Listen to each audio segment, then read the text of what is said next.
राधा राधा राधा राधा राधा राधा राधा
संत हरिभक्तन की जय, श्री वृंदावन धाम की जय, सतगुरुदेव भगवान की जय।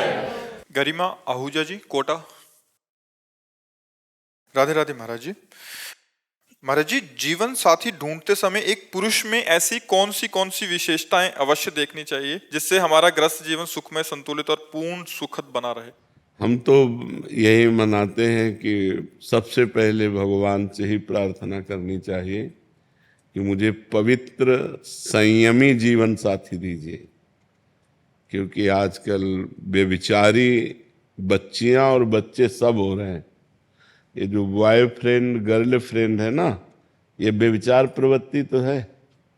कितना गंदा बेविचार प्रवृत्ति है। आज ये लड़का, फिर उसको समाज भाषा में कहते हैं ब्रेकअप, कल वो लड़का। हमारे भारत की तो प्रथा है नहीं, भारत की तो प्रथा है जब तक ब्याह ना हो ब्रह्मचर्य से रहो, और जब ब्याह हो गया तो आजीवन उस पुरुष का निर्वाह किया। ये डिवोर्स और ये सब गंदी बातें हमारे यहाँ नहीं थी, हमारे यहाँ ये सब नहीं था। ये अब गंदी बातें चली हैं। बहुत अंदर पीड़ा है इस बात की कि हमारे नवयुवक गलत मार्ग में जा रहे हैं। बच्ची है तो गलत मार्ग में, बच्चे हैं तो गलत मार्ग में। बच्चियां बच्चे व्यसन करने लगे, पार्टी में शराब पीने लगे, ड्रग्स लेने लगे, गंदे आचरणों की तरफ बढ़ रहे हैं। छोटे छोटे बच्चे गंदी आदतों से युक्त हो रहे हैं। बड़े बड़ों की तो बात ही क्या है। अब और सुविधा चल गई, लिव इन रिलेशन। ये हमारे सनातन धर्म की बात है, ये हमारे भागवतिक भारत की बात है? नहीं, ये सब विदेशों की बातें हैं, ये सब गंदी बातें हैं। तो बच्चा ये कहना कि हमें पति सुशील और सज्जन और पवित्र मिले, तो ये भगवान ही से प्रार्थना करो। उनको पता है कौन सुशील है कौन सज्जन है, वही व्यवस्था कर सकते हैं। भगवान से प्रार्थना करो कि हे नाथ, और वो तब आपकी कामना पूर्ण होगी जब आप पवित्र हो, आप सुशील हो, आप सज्जन हो। हम अपवित्र हों और पवित्र पति की कामना करें, असंभव। सीता जी गौरी माँ का पूजन करती हैं और उनसे कहते हैं कि हमको हमारे योग्य वर दीजिए। तो जिस दिन राम जी के दर्शन हुए जनक जी की वाटिका में सियाजू को, फिर पूजन करने गई तो खसी माल मूरत मुस्कानी, अंबाजी प्रसन्न होकर बोली, मन जाहि राच्यो मिली सोवर साज सुंदर सावरो। जाओ, तुमने जैसा वर सोचा था, आज जिसको तुमने देखा है ना सावरे सलो, यही तुम्हारे दूल्हा होंगे। अंबाजी ने किया। रोज गौरी पूजन करने जाती थी, रोज भगवान शंकर की आराधना करती थी। तो भगवान शिव की आराधना, भगवान शिव की कृपा से सुंदर वर की प्राप्ति होती है। माँ गौरी की कृपा से तो भगवान के लिए सोमवार व्रत रहो, गौरी की उपासना करो और भगवान से कहो कि मुझे सुंदर सुशील वर दो, तो वो सृष्टि में सब उनके है, तो वो कहीं ना कहीं मिला देंगे। नहीं, आज के वातावरण में जो चल रहा है ये बहुत मुश्किल है कि पवित्र लड़की मिल जाए या पवित्र लड़का मिल जाए। मुझे तो जैसा अनुमान लग रहा है कि 100 का 100% सब गिरते चले जा रहे हैं। कोई बिरला ऐसा कोई होगा कि थोड़ा कदम अपने रोक पावे। नहीं तो बच्चे कहते हैं कि जिसके गर्लफ्रेंड नहीं, कहते हैं उसको बड़ा निगेटिव भाव से देखते हैं, उपहास करते हैं। बड़ा विचित्र समय आ रहा है, बोले जिसके बॉयफ्रेंड नहीं लड़कियां उसको तो ये सब क्या है। अब हमको तो सुनने को मिलता है, हमारे समय में तो था नहीं, हम गांव में पढ़े हैं तो ये सब था नहीं। ये सब तो 40 वर्ष पहले, 45 वर्ष गुरुजी, पहले। अभी हरियाणा में 2 लड़कों को गर्दन से काट दिया है सिर्फ इसी बेविचारी से। हाँ बिल्कुल। हाँ, क्योंकि उन्होंने क्या हुआ, छेड़खानी की लड़कियों से। हाँ तो उनको समझाया, नहीं समझे। हाँ लेकिन उसके बाद उन्होंने अगले दिन उनको काट दिया। 7 वो भी नाबालिग हैं जिन्होंने मारा है उनको। हाँ अब बताइए बाबा क्या। बिल्कुल नहीं, हमारे बच्चों में बहुत ये व्यसन, व्यभिचार, हिंसा, ये प्रवृत्तियां बढ़ रही हैं। इसको रोकें कैसे बाबा? बच्चों को मोबाइल देना भी मजबूरी है आज। हाँ, मोबाइल तो दीजिए, लेकिन उनको शिक्षा दीजिए कि गलत चैप्टर मोबाइल का ना देखें। उनको सत्संग सुनाइए, उनको थोड़ा नाम जप कराइए, उनको थोड़ा सत्संग, अध्यात्म से जब तक नहीं जुड़ेगा तब तक नहीं हो। ऐसे कितने बच्चे सामने आते हैं जो अध्यात्म से जुड़े हुए हैं, सर्वांग पुष्ट हैं, जवान हैं, लेकिन गलत नहीं है, वो अपने जीवन को सही मार्ग में ले जा रहे हैं। लेकिन बाबा इन बच्चों को टाइम कहाँ से दें? सुबह 6 बजे से और शाम के 7 बजे तक ट्यूशन, स्कूल, तो आध्यात्मिक का टाइम नहीं, आध्यात्मिक के लिए हमको लगता है कि अगर 30 मिनट केवल निकाल दिए जाएं। 24 घंटा होते हैं, एक बार हमने 24 घंटा का विभाग किया था, 12 घंटे पढ़ाई समझ लो, इससे ज्यादा कोई पढ़ेगा? जब हम वहां जाते हैं ना संसार में, जब गृहस्थ में जाते हैं तो बहुत मुश्किल होता है टाइम निकाल। हमें तो नहीं लगता ऐसा, क्योंकि हम भी एक किसान के लड़के हैं। 13 वर्ष तक रहे हैं घर में, तो 13 वर्ष में तो विकास बुद्धि का हो ही जाता है। हमने भी देखा है, घंटों ताश लोग खेलते हैं, 24 घंटे कोई कार्यरत नहीं रहता। आपके अनेक शिष्य हैं, हमसे मिलते रहते हैं महाराज जी। वो मतलब 4-4, 5-5 घंटे भजन कर रहे हैं महाराज जी। हाँ, वही कह रहा हूँ। बड़े बड़े पदों पे हैं, बड़ी बड़ी नौकरियां कर रहे हैं। हाँ, हम लोग अगर बेईमानी वाला समय ईमानदारी में लगा दे तो काम चल जाए। मैं बच्चों की बात कर रहा हूँ। देखो, बच्चे भी हैं, बच्चों को प्यार और शासन दोनों की जरूरत है। 24 घंटे पढ़ाई में नहीं लगे रहते, उद्दंडता भी करते हैं, गलत संग भी करते हैं, गलत मित्रों का भी संग करते हैं। 24 घंटे कोई नहीं पढ़ सकता। 6 घंटे सोने के बाद अगर हमारे 18 घंटे बचते हैं तो 18 घंटे में 2 घंटे भोजन के रख लीजिए, 1 घंटे मनोरंजन के रख लीजिए, और इतना अगर पढ़े शेष समय, मान लो 15 घंटे कौन पढ़ेगा? दिमाग खराब हो जाएगा, इतना थोड़ी पढ़ेगा। तो क्या होता है, समय को हम सार्थक नहीं कर, समय की कीमत नहीं समझते। उनको बैठ के समझाएं उनको। अब हमारे लोगों का जो बचपन ही केवल हम गृहस्थी में तो व्यतीत किए, तो देखा है, स्कूल से आए, जो झोला रखा सो मक्का का खेत या इनके खेत में रखवाली के लिए बैठा लिए गए, और वही अपना स्कूल का काम करते जा रहे, पक्षी उड़ाते जा रहे और वहाँ अपना लिखा पढ़ी भी कर रहे, जो पढ़ाई लिखाई की है। अगर हमें लगता है बच्चों को शासन में रखा जाए और प्यार किया जाए, दोनों बातें की जाए, एक मित्रवत प्यार किया जाए और शासन में रखा जाए, तो शायद हमें लगता है। ऐसा नहीं है कि समय नहीं है। तो बाबा इसका एक कारण ये भी है कि जो परिवार टूट रहे हैं, पहले परिवार इकट्ठे रहते थे, जैसे अभी बाप बता रहे थे, हम भी गांव में रहे हैं, तो गांव में कोई भी पहले पीट देता था गलत काम करना। हाँ, ये परिवार टूट रहे हैं, ये भी एक वजह है। हाँ बिल्कुल। और स्कूल में मास्टरों के ऊपर ऐसी कार्रवाइयां कर दी गई कि अब वो डांटते नहीं हैं। नहीं तो जैसे 5 मिनट विलंब हो गया तो पिटाई होती थी, और अगर पाठ नहीं याद हुआ तो पिटाई होती थी स्कूल में। 1,000 से ऊपर कोई भी पैसा बच्चा मांगता है ना, तो तो हम उनको कहते हैं कि प्रेमानंद जी महाराज के प्रवचन सुनो 7 दिन तक, आधा घंटा डेली। उसके बाद में आपको वो चीज़ मिलेगी। बेटा ये दोनों मेरे बच्चे, इनसे पूछो आप लोग। और इनको मैं 1 साल से डेली दिन में एक बार कहता हूँ कि आप प्रेमानंद जी महाराज की सुनो। हमारे पास एक ही ऑप्शन है, क्योंकि मोबाइल का और सारा काम खत्म हो चुका, इतना गंदगी हो चुकी है, अपन सोच नहीं सकते हैं।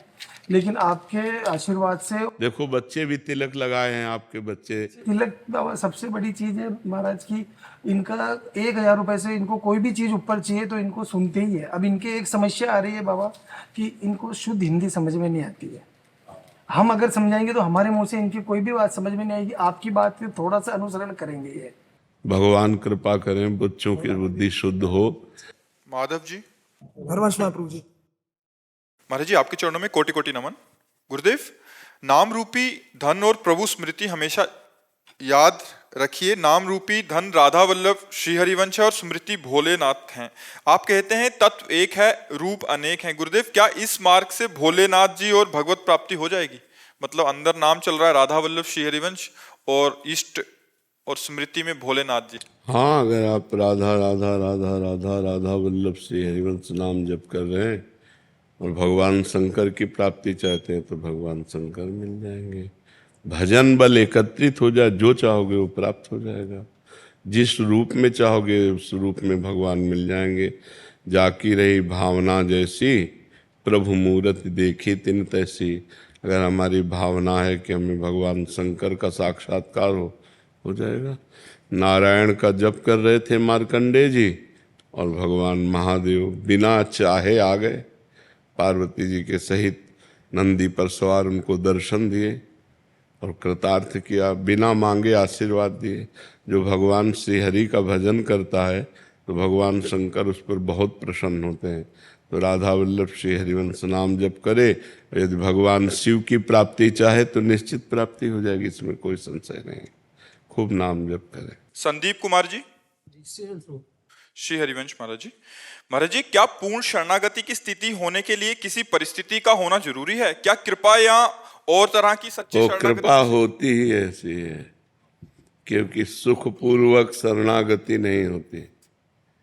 सुख में जीव बंधता है, परिवार में, धन में, शरीर में, भोगों में। असली शरणागति तभी होती है जब मन, बुद्धि, चित्त, अहंकार, तन, धन सब पूरा भगवान को समर्पित हो जाए। अब ये सुख पूर्वक होना बड़ा कठिन होता है। भगवान कृपा करें तो ऐसी भी बुद्धि हो जाए, पर ये सुख पूर्वक होता नहीं है। विधान है ऐसा। जब उसको सारे रास्ते बंद नजर आते हैं और भारी विपत्ति होती है, तब शरणागति, शुद्ध शरणागति होती है कि अब हमारा कोई नहीं। जब कोई हमारा नहीं तब भगवान की शरणागति। जैसे गजेंद्र की शरणागति, द्रौपदी की शरणागति तब तक नहीं हुई जब तक उन्हें पांडवों का भरोसा रहा, सभा का भरोसा रहा, अपने हाथों का भरोसा रहा, दांतों का भरोसा रहा।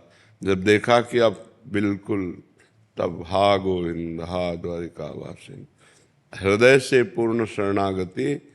संसार में कोई अपना नहीं, संसार का कोई भी सुख नहीं, शरीर भोगने लायक नहीं रहा, कोई बात नहीं करता, कोई रास्ता नहीं रहा, तब ये अहंकारी जीव भगवान की शरण में होता है। और ऐसे में संतों का संग मिल जाए फिर रंग चढ़ जाएगा। जहाँ संतों का संग मिला तहाँ भगवान की शरणागति प्रारंभ हो जाती है। श्रवण सुजस सुनि आयऊं, प्रभु भंजन भव भीर। भगवान का यश सुनकर ही भगवान की शरणागति होती है। तो केवल यश सुनने से बात नहीं बनेगी, परिस्थिति भी वैसी होनी चाहिए। वैसी परिस्थिति अपने लोग मन से नहीं कर सकते, भगवान विधान करते हैं, तब पूर्ण शरणागति होती है। अपबल तपबल और बाहुबल, चौथो बल है दाम। शूर किशोर कृपा ते सब बल हारे को हरे नाम। जो हार जाता है तब शरणागति सही होती है। और जीव तब तक हारता नहीं है जब तक परिस्थिति ना आ जाए।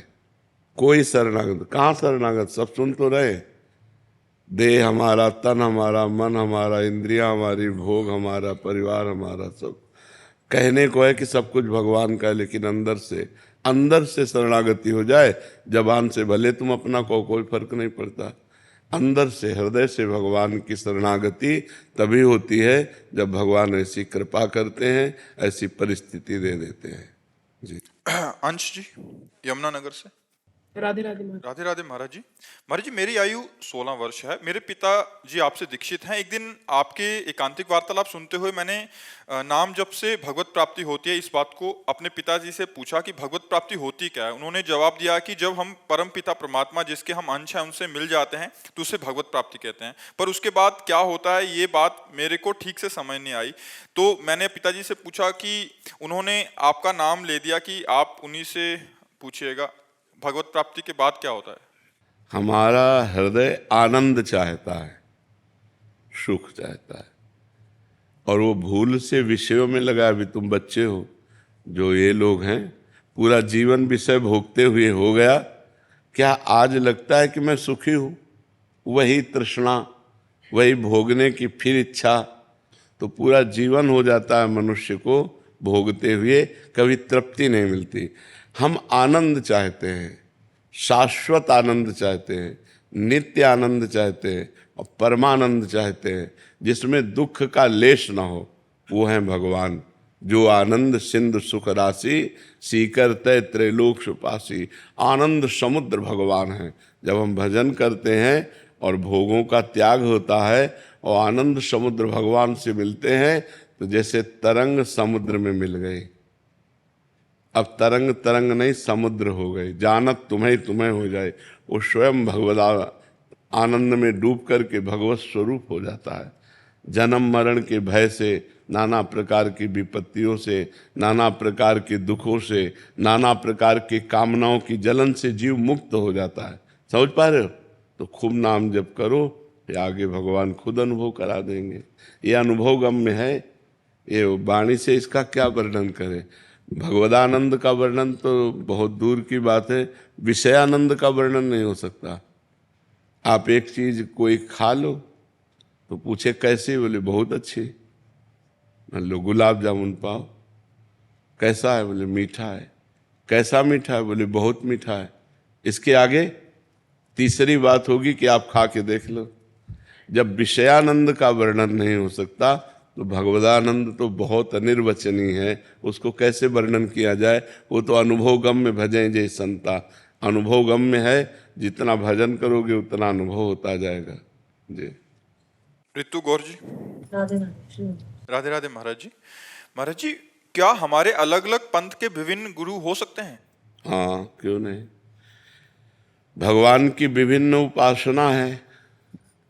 जैसे दास भाव की उपासना है, सखा भाव की उपासना है, गोपी भाव की उपासना है, वात्सल्य भाव की उपासना है, सहचरी भाव की उपासना है, ब्रह्म भाव की उपासना है। तो पढ़ाई पूर्ण तभी होती है जब हमको अंग्रेजी का भी ज्ञान हो, हिंदी का भी ज्ञान हो, गणित का भी ज्ञान हो। तो एक ही मास्टर थोड़ी पढ़ाता है, अलग अलग मास्टर होते हैं। अंग्रेजी के अलग मास्टर होते हैं, हिंदी के अलग होते हैं, गणित के अलग होते हैं। ऐसे दास्य भाव के अलग आचार्य हैं, सख्य भाव के अलग आचार्य हैं, सहचरी भाव के अलग आचार्य हैं, गोपी भाव के अलग आचार्य हैं, ब्रह्म भाव के अलग आचार्य हैं। तो वही भगवान विविध उपासनाओं की पूर्णता के लिए विविध आचार्यों के रूप में, गुरुओं के रूप में अवतरित होते हैं और वही अपने धर्म का उपदेश करते हैं। अब अलग अलग भाव है। हमें लगता है भगवान हमारे मित्र हैं। अब हमारी ये सिद्धि कैसे हो? तो सखा भाव की उपासना वाले गुरु का हम अनुसरण करेंगे, तभी हम ये सिद्ध हो पाएंगे। तो इसीलिए विविध गुरुओं के रूप में भगवान ही विराजमान हैं, विविध आचार्यों के रूप में भगवान ही विराजमान हैं। अपने प्रेम का रहस्य स्वयं भगवान गुरुदेव या आचार्य के रूप में वर्णन करते हैं। तो हो सकते हैं, विविध रूप हो सकते हैं। अखिल जी। राधा वल्लभ श्री हरिवंश महाराज जी। महाराज जी हमारा दिमाग आगे का जीवन के लिए प्लानिंग करता रहता है। उस प्लानिंग को रोकने के लिए क्या श्री जी की तरफ मोड़ सकते हैं? उस प्लानिंग को मोड़ना ही चाहिए, नहीं डिस्टर्ब हो जाओगे। ओवर थिंकिंग तुम्हारी जब बढ़ेगी, नकारात्मक सोच बढ़ने लगेगी, और नकारात्मक सोच और ओवर थिंकिंग आपको डिप्रेशन में पहुंचा देगी। क्या होगा, ऐसा ना हो जाए, कहीं ऐसा ना हो जाए, ऐसा हो जाएगा, फिर ऐसा हो जाए। वो सोच सोच सोच के सारी ऊर्जा शक्ति नष्ट हो जाती है, वो आदमी डिप्रेशन में पहुंच जाता है। हमको कल के लिए नहीं सोचना, हमारा अभी का समय ठीक जाएगा तो हमारा भविष्य अच्छा होगा। भूत तो अच्छा हो ही जाएगा, जैसे हम बोले राधा राधा, और अच्छा कर्म किए तो ये कर्म हमें भविष्य में सुख देगा और ये भूत को पवित्र कर देगा। तो वर्तमान को जो देखता है, वर्तमान को सुधारता है, जो वर्तमान में दृष्टि रखता है, उसका भूत और भविष्य पावन होता है। जो भूत भविष्य की चिंता में वर्तमान को व्यतीत कर देता है, उसका जीवन व्यर्थ होता है। मान लो ये वर्तमान का मिनट है, अब इस मिनट में आगे क्या होगा, अगर आगे ऐसा हो जाता वैसा हो जाता तो उसका कोई परिणाम तो रहा नहीं, व्यर्थ है। यार पीछे हमसे ऐसा हो गया वैसा हो गया, उसका भी कोई सुधार नहीं होगा, वो व्यर्थ है। सुधार होना है, राधा राधा राधा वर्तमान में बोलो और अच्छे कर्म करो, भूत भविष्य की चिंता का त्याग कर दो। भगवान कह रहे अनन्यस चिंतयन्तो माम ये जनाः पर्युपासते तेषाम नित्याभियुक्तानाम योगक्षेमम वहाम्यहम्। मैं तुम्हारे योगक्षेम का वहन करूँगा, प्राप्त जो है उसकी रक्षा करूँगा और जो अप्राप्त है उसको प्राप्त करा दूँगा। अप्राप्ति की प्राप्ति का नाम योग है और प्राप्ति की रक्षा का नाम क्षेम है। अपना कर्तव्य केवल भगवान आदेश कर रहे हैं, अनन्यस चिंतयन्तो माम, अन्य ना चिंतन हो, केवल मेरा चिंतन करते हुए अपने कर्तव्य कर्म को करो। किसानी, व्यापार, नौकरी जो भी है, भगवान का चिंतन करते हुए धर्म पूर्वक करो, तो मैं तुम्हारा ठेका लेता हूँ तुम्हारे योग क्षेम का। और तेषाम अहम समुद्धरता मृत्यु संसार सागरात, उसका मैं स्वयं मृत्यु रूपी संसार सागर से पार करता हूँ। तेषाम अहम समुद्धरता, मैं उद्धार करता हूँ। हमारा बस एक ही कर्तव्य है, वर्तमान में सही आचरण करते हुए भगवान का स्मरण। सही आचरण में जो आप व्यापार कर रहे हो, बेईमानी मत करो। जो आप पद में हो, उस पद का ठीक प्रयोग करो। आप किसान हो तो हर फावड़े पे भगवान का नाम स्मरण करते हुए चलाओ। बस अपने कर्तव्य का पालन और भगवान का नाम जप वर्तमान में करो, इसी में सब मंगल हो जाएगा। रोहित भट्ट जी। राधे राधे महाराज जी।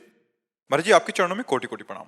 महाराज जी, जो हमारे पूर्व जन्म के प्रारब्ध के कारण हमें इस जन्म में अच्छे या बुरे भोग भोगने होते हैं, उन्हें इस जन्म में भोगते हुए हमें स्मरण क्यों नहीं हो पाता कि कौन से अच्छे या बुरे कर्मों का फल हमें मिल रहा है, ताकि हम उन भोगों को भोगते हुए माया विस्मृत कर देती है, माया विस्मृत कर देती है। जैसे 9 महीना माँ के गर्भ में रहे, 1 सेकंड की भी याद नहीं रहे तो इसी जन्म में, पूर्व जन्म की तो छोड़ो, इसी जन्म में हम माँ के गर्भ में 9 महीने रहे और हमें 9 सेकंड का विज्ञान नहीं कि किस स्थिति में हम थे गर्भ में।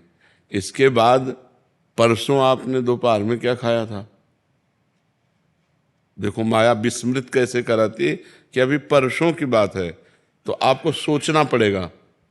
परसों बड़ा मेहनत करनी पड़ेगी, तब परसों दोपहर में क्या पाया था फिर आप निर्णय कर पाओगे।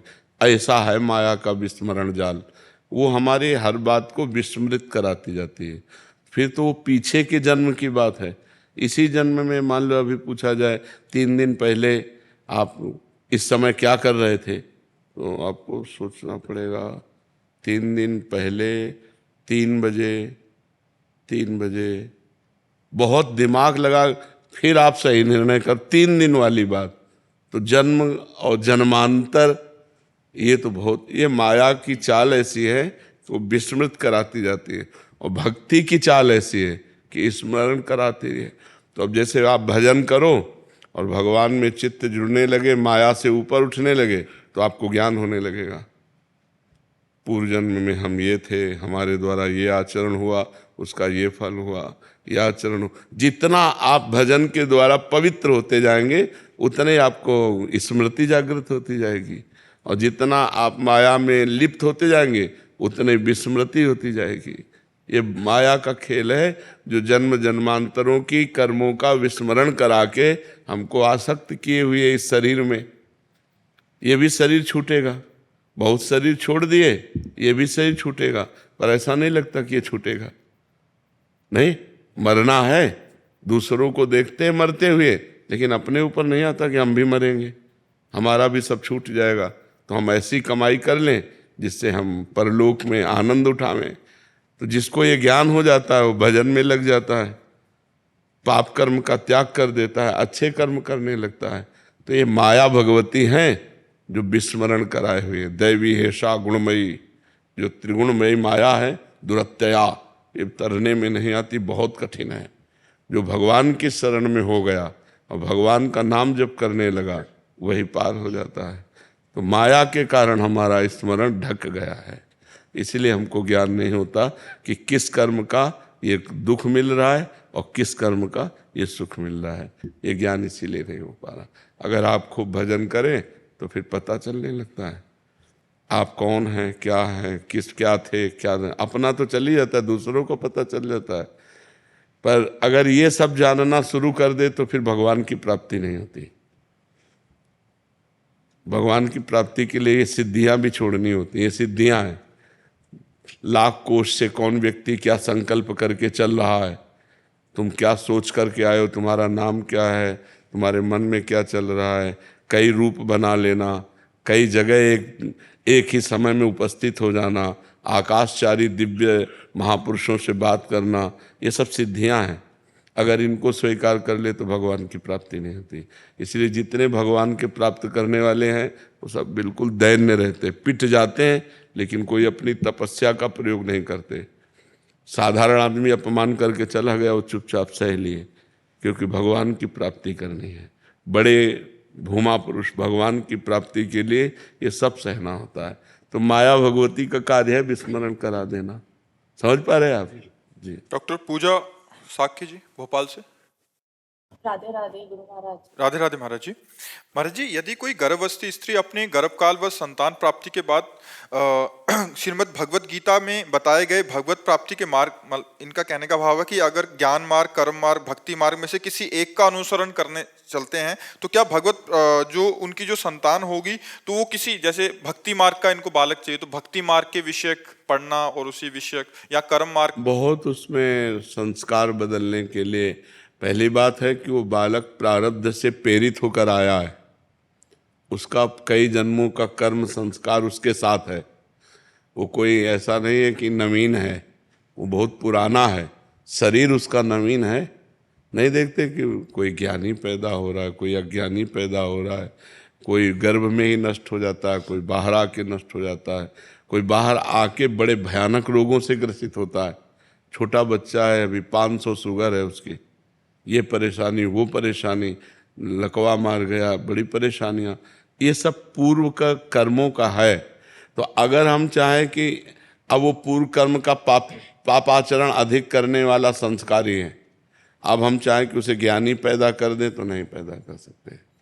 बड़े बड़े महाभागवतों के यहाँ भी बड़े बड़े दुष्टों का जन्म हुआ और बड़े बड़े दुष्टों के यहाँ बड़े महाभागवतों का अवतार हुआ। तो ये देखना है कि हमारा प्रयास हो सकता है, लेकिन वो ज्ञानी ही पैदा हो ऐसा नहीं हो सकता। गुरु महाराज, क्या माता के जो सद्गुण है, सत्कर्म है, वो इसे परिवर्तन? क्या माता के जो सद्गुण है, अगर माता संस्कारी है तो वो उसको परिवर्तन कर सकते हैं? कुछ मात्रा में, क्योंकि शरीर रचना के समय उसके प्रारब्ध की रचना हो चुकी है। शरीर रचना के समय उसके प्रारब्ध की रचना हो चुकी है। कितनी मात्रा में पाप और कितनी मात्रा में पुण्य, दोनों को मिश्रित करके मानव देह बनता है। केवल पाप से यातना देह नरक का बनता है, केवल पुण्य से देवलोक का देह देवता बनता है, और पाप और पुण्य दोनों मिश्रित से मानव देह बनता है। तो गर्भस्थ शिशु के संस्कार करने के लिए पहली बात, माता जिस दिन से गर्भवती हो उस दिन से ब्रह्मचर्य धारण करे। दूसरी बात, सात्विक भोजन पावे भगवान को अर्पित करके। तीसरी बात, भगवान की कथा वार्ता, नाम कीर्तन, सत्संग आदि का वातावरण रखे और स्वयं भजन करें, तो उस गर्भस्थ शिशु के संस्कार बदल सकते हैं। अगर वो बहुत पाप अधिक मिश्रित है तो फिर प्रभाव नहीं पड़ेगा, और अगर पुण्य आत्मा है तो आपका संस्कार बनेगा और वो बालक जन्म से ही गंभीर स्वभाव, भगवान की तरफ आकर्षण, ऐसे सद्गुण उसमें जागृत हो जाते हैं। पर पूर्व जन्म के कर्मों का बहुत बड़ा प्रभाव होता है। जैसे पूर्व जन्म में मानो इस शरीर से भजन हुआ होगा, पूर्व शरीर से, तो बचपन से ही एक भगवान के लिए व्याकुलता थी। मतलब कोई सिखाने पढ़ाने की नहीं, एक अंदर भूख जैसे होती भोजन की, ऐसे भगवान की भूख थी। सब कुछ फीका लगता था, ये मरेंगे, ये सब मरेंगे, चाचा मरेंगे, पिता मरेंगे, ताऊ मरेंगे, आखिरकार है कौन मेरा, मैं किससे प्यार करूं? जिससे प्यार करने को माँ सबसे अधिक प्यारी लगती, तो लगता है ये भी मरेगी यार, सब जाएंगे। तो फिर तो निर्णय निकला कि भगवान ही एक ऐसे हैं जो अपने सगे हैं और शाश्वत हैं, अविनाशी हैं, तो बस फिर भगवान के लिए। तो उसमें क्या हुआ कि ऐसा नहीं कि पूर्व जन्म का ही केवल संस्कार था, माँ भी भजनानंदी, पिता भी भजनानंदी और पूर्व का संस्कार भी, तो उसने निकाल दिया एकदम भजन मार्ग में, भगवान के मार्ग में। तो कई इसमें संस्कार होते हैं, इसमें होते हैं वर्तमान का भी संस्कार और पूर्व संस्कार, दोनों संस्कार यदि मिल जाए तो बालक जो है वो तेजस्वी भगवान का भक्त बन सकता है। अन्यथा अगर पूर्व संस्कार बहुत बिगड़ेल है, पाप वाले हैं, तो वर्तमान का संस्कार उस पर कम प्रभाव डालेगा। जैसे कोई पापी पुरुष को आप सत्संग में लाओ, उसका मन नहीं लगेगा, उसके संस्कार नहीं पड़ेंगे। बार बार आवे तो फिर धीरे धीरे वो पवित्र हो जाएगा। अदिति गुप्ता जी, सर। राधा वल्लभ श्री हरिवंश। श्री हरिवंश महाराज जी। महाराज जी, गुप्त भजन कैसे करते हैं? हो रहा है, हो रहा है। कैसे महाराज जी? अब गुप्त भी है और कैसे भी है।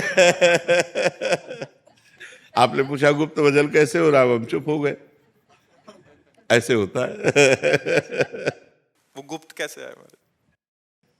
जब गुप्त है तो उसे हम प्रकट कैसे करें, बताइए आप। आपने पूछा गुप्त भजन कैसे होता है, चल रहा है आंतरिक चिंतन। आंतरिक चिंतन।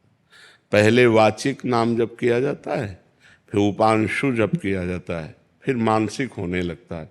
जैसे ऐसे हम राधा राधा राधा राधा राधा राधा, अब उपांशु में आ गए, अब मानसिक हो रहा है, चल रहा है। हम आपसे बात भी करते तब भी हमारा गुरु कृपा से भजन होता रहता है। हम आपको देखते हैं, हमारे नेत्रों में जो हम भजन करते हैं ना, वही बार बार लिखना चलता रहता है, बार बार ऐसे हमारे दिमाग में जो चल रहा है हमारी शीशी के सामने, वो बस वही चल रहा है, राधा राधा। सब कोई समझ रहा है, हमारी तरफ देख रहे हैं, हमारे नेत्र कुछ नहीं देख रहे हैं, बस राधा राधा, बस चलते जा रहे हैं, अपनी मस्ती में चले जा रहे हैं। और अगर कहीं रूप देखने लगे तो घंटों डिलीट करने में लगे, लाखों लोगों के रूप हैं, किसी की कोई हरकत नहीं, किसी का कोई रूप नहीं। तुम प्रणाम करो, तुम गाली दो, तुम बुरा देखो, तुम भला देखो, तेरे प्रभु में राधा राधा राधा राधा। तो गुप्त भजन का मतलब है बाहरी कोई प्रकाश ना होना, न माला, न काउंटर, किसी भी तरह का कुछ नहीं। अंदर से जैसे दिल को कोई मसला करे, शायद इसको ही इश्क कहते हैं। इश्क उर्दू में उसे इश्क कहते हैं, हिंदी भाषा में प्रेम कहते हैं। अपने प्यारे की याद में हृदय में एक अजीब सी ऐठन होना और उसी में डूबे रहना। जो मैं ऐसा जानती प्रीत किए दुख होए, नगर ढिंढोरा पीटती अजीब प्रीति न करियो कोई। अपने प्यारे के मिलन के लिए एक अजीब तड़पन और उसी में उनकी याद, बस। इसे कौन जान पाएगा? बाहर से हंस रहा है, बाहर से व्यवहार कर रहा है, बाहर से बात कर रहा है, लेकिन अंदर से वो अपने प्रीतम के लिए रो रहा है, अपने प्रीतम के लिए मिलने के लिए व्याकुल है। तन मन के बिछुरे नहीं, चाह बढ़े दिन रैन, कबहू संजोग न मानही, देखें भरी भरी नैन। रूप छके घूमत रहें, तन को तनिक न भान, नारायण दृग जल बहे, यह प्रेम पहचान। कभी कभी विवश होकर रो दिया, नहीं तो गंभीर भाव से शांत उन्हीं के चिंतन में बैठा है। इसे गुप्त भजन कहते हैं। कनिष्ठ जी, राजस्थान से। राधे राधे महाराज। राधे राधे महाराज जी। महाराज जी, प्रभु श्री राम जी ने अंगद जी पर ऐसा क्या जादू किया कि अपने पिता के वध करने वाले से कह रहे हैं कि आप मुझे विदा मत करिए, मैं आपके घर में छोटे क्योंकि अंगद ज्ञानी महापुरुष है। अज्ञानी पुरुष ये देखता है कि ये मेरा पिता है, ये माता है। वो ज्ञानी पुरुष देखता है कि ये धार्मिक है या अधार्मिक है। जब प्रहलाद जी को श्रृंगार करके कयाधु जी ने भेजा हिरण्यकश्यप के पास, तो साष्टांग दंडवत की और पिताश्री कह के संबोधन किया। लेकिन गोद में बैठालने के बाद पूछा, बेटा तुम्हें सबसे अच्छा क्या लगता है? तो उनका भगवान श्री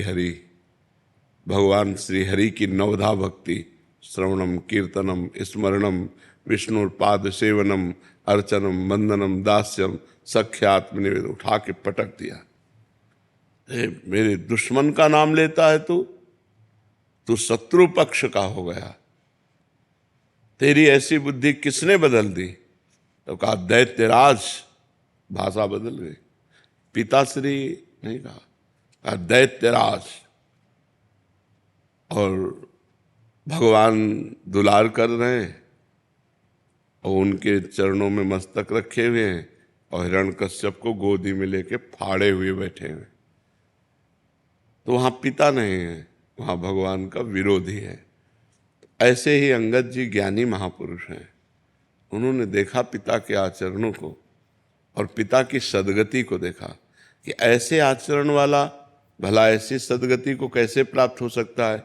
ये तो राम जी की कृपा है, भगवान श्री राम की अहेतुकी कृपा है कि अंतिम समय अपने बाण के द्वारा उनका जीवन लीलांत हो रही और वो भगवान के दर्शन करते हुए, जो बाली जी हैं वो भगवान के दर्शन करते हुए शरीर छोड़ रहे हैं। ये भगवान की कृपा को अंगद जी ने देखा। अंगद जी को ज्ञान है, कोई मोही पुरुष थोड़ी है। कि आपका प्रश्न था तो आप समझ पा रहे हैं ना। हाँ, उनको ज्ञान था कि भगवान श्री राम की कृपा से जो अपने अनुज बधू के साथ गलत करना महापाप है और कई तरह के पाप करने वाला व्यक्ति है, वो भगवान के दर्शन करते हुए शरीर छोड़ रहा है। भगवान सामने खड़े, अंत में भगवान ने कहा मैं तुम्हारे प्राणों को, उनका प्रभु ये तो बहुत दुर्लभ अवसर है कि स्वयं आप हमारे सामने खड़े हैं और हमारे प्राण निकल रहे हैं। नाथ अब नहीं, अब धोखे में नहीं पड़ सकता। तो अंगद जी खड़े सब सुन रहे हैं ना। तो अंगद जी को पता है श्री राम कृपा से हमारे पिता का उद्धार हुआ, इसलिए श्री राम जी के प्रति विशेष भाव है और विशेष भक्ति है और विशेष बल है श्री राम जी का। नहीं, रावण की सभा में ऐसे ऐसे वीर बैठे थे जो देवराज इंद्र समस्त शक्तियों का स्वामी है, उसको पिंजड़े में बंद करके जैसे पक्षी ऐसे बंदी बनाकर रावण के सामने डाल दिया करके मेघनाथ ने, इसलिए उसका नाम इंद्रजीत हुआ। और जहाँ ऐसे ऐसे देवांतक नरांतक बड़े बड़े महाबली बैठे हुए हैं, उनके बीच में ताल ठोक करके पैर जमा दिया अंगद ने। कैसे? राम प्रताप सुमिरपन रोपा, भगवान की महिमा का स्मरण करके अगर तुम्हारी सभा में कोई वीर हो तो मेरा पैर उठा दे, राम जी वापस चले जाएंगे, सिया जी को हार जाएंगे। कोई वीर ऐसा नहीं था। सभा में 10-10 हजार वीर एक साथ लगे। भगवान का ज्ञान जिसे हो जाता है तो फिर धर्म अधर्म का ज्ञान, माता पिता परिवार के मोह का ज्ञान, ये सब। तो वो ज्ञानी महापुरुष हो, अज्ञानी थोड़ी है। समझ पा रहे आप?